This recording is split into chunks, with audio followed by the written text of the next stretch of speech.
Have you ever noticed something strange? Two people can be the same age, live in the same neighborhood, and even have the same daily routine. They both take walks, they both stay active, they both seem healthy. But 10 years later, one of them is still living independently, climbing stairs, carrying groceries, and confidently moving through life. The other struggles to get out of a chair without assistance. What happened? Most people assume the answer is simple. They think the healthier person must have exercised more, or eaten better, or simply gotten lucky. But what if the real answer is something most people never think about? What if one of the biggest mistakes adults make after 65 is believing that walking alone is enough to protect their independence? Now, before you get angry and say, wait a minute, I've been told my entire life that walking is one of the best exercises I can do. You're absolutely right. Walking is fantastic. It helps your heart, it improves circulation, it supports mental health, it reduces stress, and it keeps you moving. This isn't a video telling you to stop walking. In fact, by the end of this video, you'll understand why walking is still one of the most valuable habits you can have.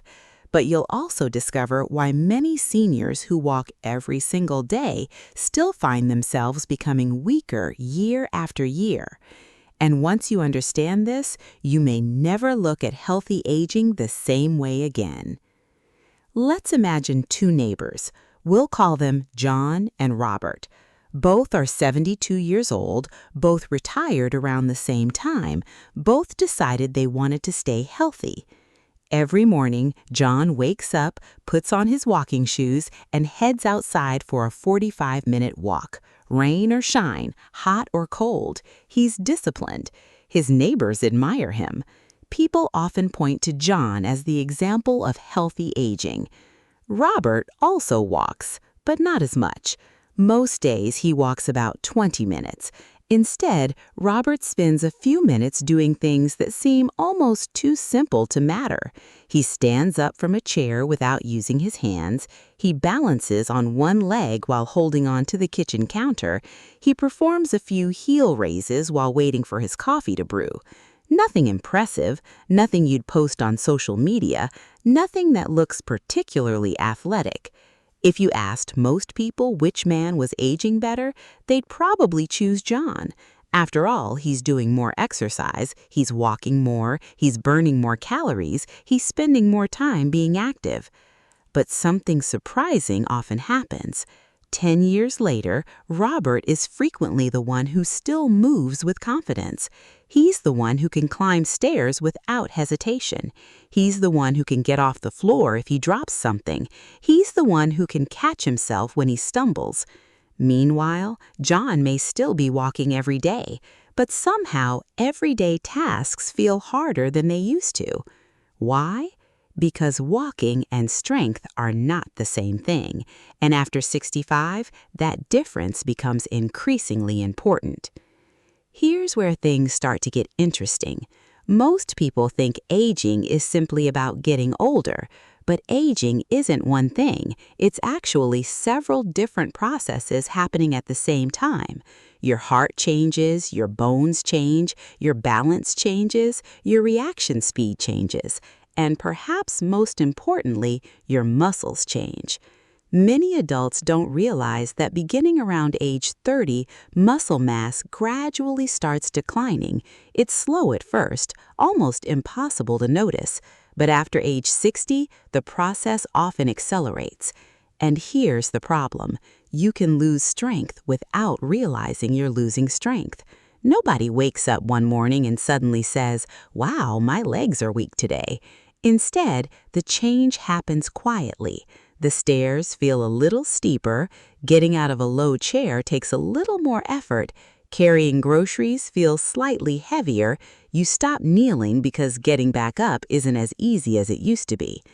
Because these changes happen gradually, many people assume they're simply normal part of aging, but that's not entirely true. Some decline is natural, rapid decline is not. And this is where walking creates a dangerous illusion. Walking makes you feel active, and that's a good thing. But feeling active and preserving strength are not necessarily the same thing. Think about this for a moment. Imagine someone told you they practice handwriting for 30 minutes every day.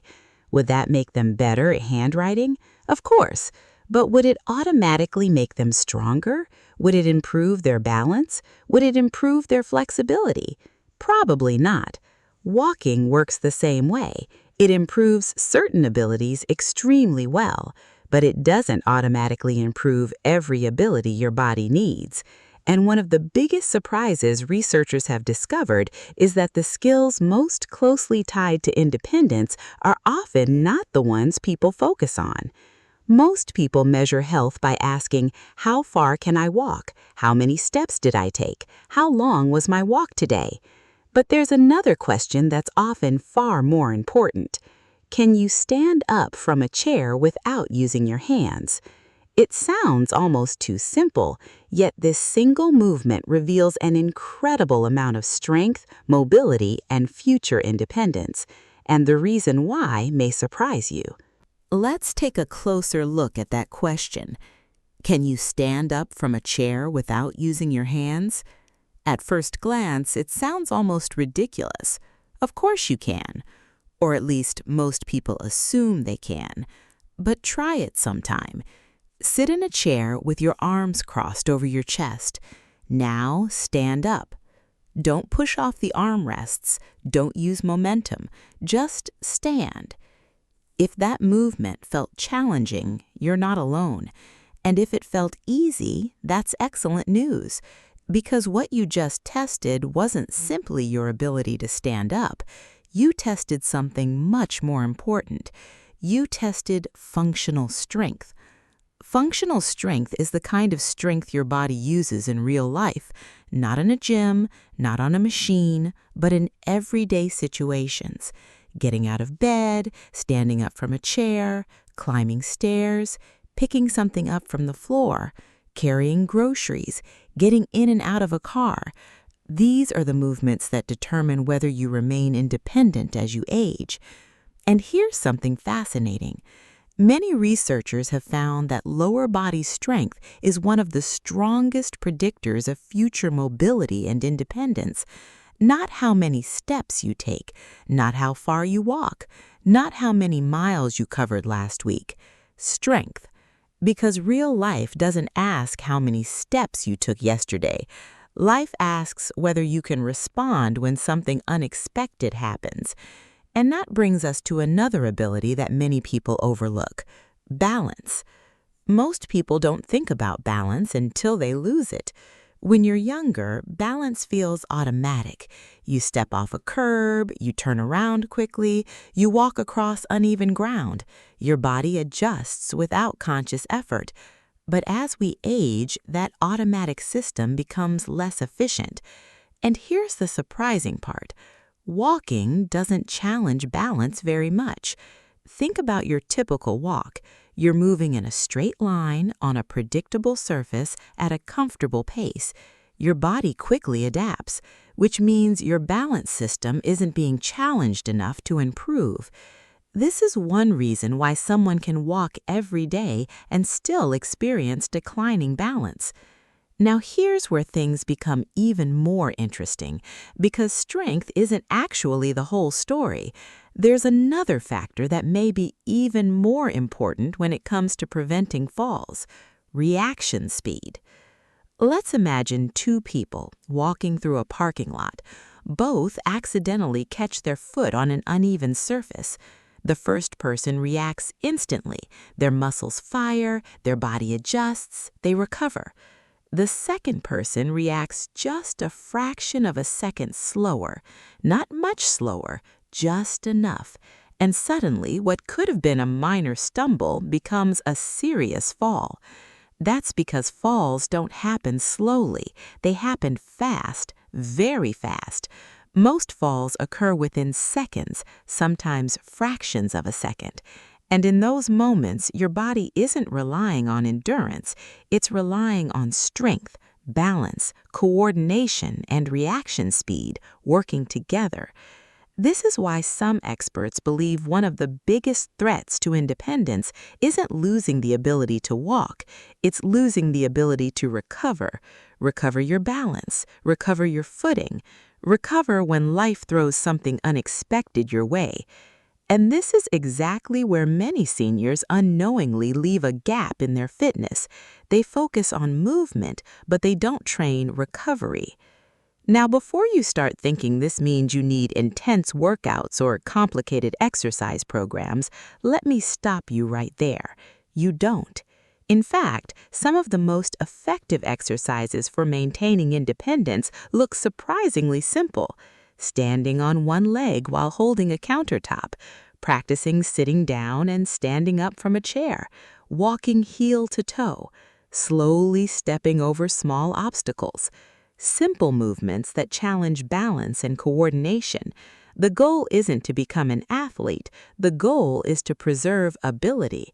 And that's an important distinction because many people hear words like strength training and immediately imagine heavy weights, gym memberships, and complicated workout plans. But healthy aging isn't about becoming stronger than everyone else. It's about remaining capable enough to continue living life on your own terms. Let's go back to John and Robert. Remember them? Most people would still assume John is healthier because he walks more. And to be fair, John is doing something wonderful for his health. But imagine that over the years, Robert continues practicing those simple strength and balance exercises. 5 minutes here, 10 minutes there. Nothing dramatic, nothing impressive, just consistency, year after year. At first, the difference between the two men is almost invisible. Neither looks dramatically different, neither feels dramatically different. But healthy aging often works like compound interest. Small advantages repeated consistently create large differences over time. One extra percentage point doesn't look impressive today, but over 10 years, over 20 years, it can completely change the outcome. The same thing happens with strength and balance. A few minutes today won't transform your life tomorrow, but a few minutes repeated for years can significantly influence how confidently you move through the world later in life. And perhaps that's the biggest mistake people make when thinking about aging. They focus on what feels important today instead of what will matter most 10 years from now. Because the real goal isn't simply reaching 80. The real goal is reaching 80 while still being able to do the things you love. To travel, to play with grandchildren, to carry your own groceries, to walk confidently without fear, to maintain your freedom. And that requires more than endurance alone. It requires capability. It requires resilience. And it requires preparing your body not just to move, but to respond. So what should you actually do? If you've made it this far, you might be expecting a complicated program, a special workout, a secret exercise routine that only fitness experts know about. But the truth is much simpler. The goal is not to stop walking. Keep walking. Walking remains one of the most powerful habits for your heart, circulation, mental health, and overall well-being. The goal is to fill in the gaps that walking leaves behind. Think of walking as one pillar of healthy aging, an important pillar, but not the entire foundation. The other pillars are strength, balance, and mobility. And the good news is that you don't need hours each day to improve them. You can start with just a few simple movements. For example, chair stands. Sit in a chair and stand up without using your hands. Then sit back down slowly. Repeat several times. This single exercise strengthens many of the muscles responsible for maintaining independence. Another example is heel raises. Simply stand behind a sturdy chair and slowly raise yourself onto your toes, then lower yourself back down. This helps strengthen your calves and improve stability. You can also practice balance. Stand near a countertop or sturdy support, lift one foot slightly off the ground, hold for a few seconds, then switch sides. Over time, these small challenges help train your balance system. And perhaps most importantly, they help build confidence. Because confidence matters more than many people realize. Fear of falling often causes people to move less. They avoid stairs, they avoid certain activities, they become more cautious, which sounds sensible at first, but sometimes moving less leads to becoming weaker, and becoming weaker increases the risk of falling. It's a cycle that traps many older adults without them even realizing it. The best way to break that cycle is to continue moving while gradually building strength and confidence. Now, let's do a simple thought experiment. Imagine yourself 10 years from now, not older in age, older in ability. There are two possible versions of your future. In the first version, you continue doing exactly what you're doing today.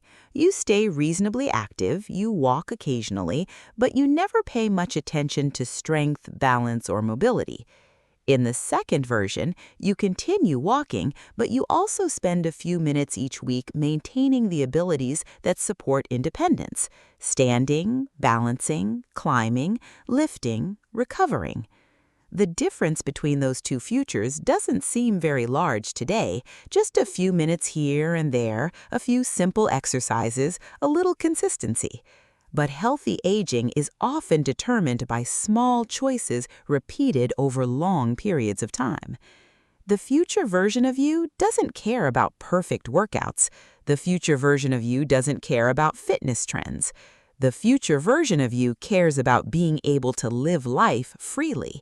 To get out of a chair without assistance, to walk through an airport, to visit friends, to travel, to enjoy family gatherings, to maintain dignity and independence. That's what all of this is really about. Not six-pack abs, not athletic performance, not impressing anyone. Freedom. The freedom to keep living life on your own terms. And here's something encouraging. It's never too late to start. Many people believe that once they reach a certain age, the damage is done, that strength loss is permanent, that decline is unavoidable. But the human body is remarkably adaptable. Even later in life, muscles can become stronger, balance can improve, confidence can return. The body often responds to challenge far better than we expect. The key is consistency, not intensity. Consistency. Small actions repeated week after week, month after month, year after year. Those are the actions that shape the future. Let's go back one final time to John and Robert. The difference between them wasn't talent, it wasn't luck, it wasn't genetics alone. The difference was understanding something that many people miss.